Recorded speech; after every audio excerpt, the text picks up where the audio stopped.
எழும்பாத கூட்டம் எழும்புகிறது, எழும்ப முயற்சிக்கிறது. ஒன்று மாமிச பலத்துல எழும்பிரணும்னு எழும்புகிறது. இன்னொன்று கர்த்தருக்கு காத்திருந்து தேவனுடைய பலத்தை பெற்றுக்கொண்டு ஒரு கூட்டம் எழும்புகிறது. ஆண்டவருடைய வார்த்தை சொல்லுகிறது, இளைஞர்கள் கூட, மாமிச பலத்தில் எழும்புகிறவர்கள் கூட இளைப்படைந்து சோர்ந்து போவார்கள், எடறி விழுவார்கள். ஆனா கர்த்தருடைய பலனை பெற்றுக்கொண்டு எழும்புகிற நீ, உனக்கு வீழ்ச்சி கிடையாது, எழுச்சி மட்டும்தான். நீ சிகரங்களுக்கு மேல பரப்ப,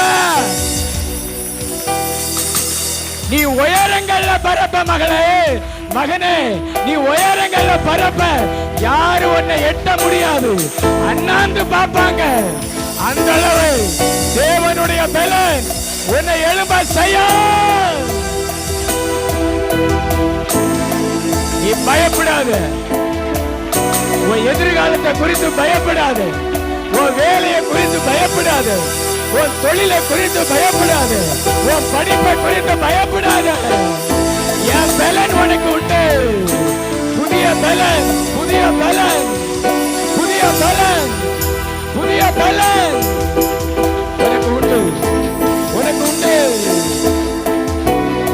உனக்கு உண்டு. புதிய பலன் உனக்கு உண்டு. கழுகு போல எழும்புவ. நம்புறியா? நம்புறியா? இப்ப என் ஆவியானவர் மேல அசைவாடுகிறாரு. இப்ப நிறைய பேர் மேல ஆவியானவர் அசைவாடுகிறாரு. என் பலனை என் பிள்ளைகளுக்குள்ள நான் கொடுக்கிறேன். கர்த்தர் ஊற்றி கொண்டிருக்கிறார் பாருங்களேன்.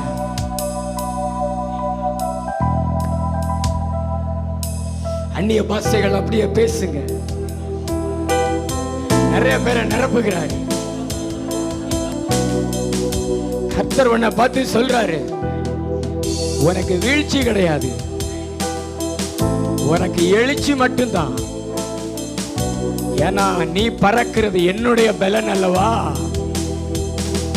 உன் மேல மட்டும் கர்த்தர் இறங்குறாரு பாருங்களேன்.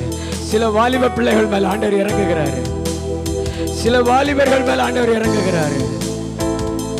மாமிச பலத்தை நம்புகிறவர்கள் ஏமாந்து போவார்கள், ஒரு நாள் விழுவார்கள். ஆனா தேவ பலத்துல உயர நினைக்கிற நீ பறந்துகிட்டே இருப்பேன். உன் மேல ஆவியானவர் இறங்குகிறாரு. இறங்குங்கப்பா. புதோ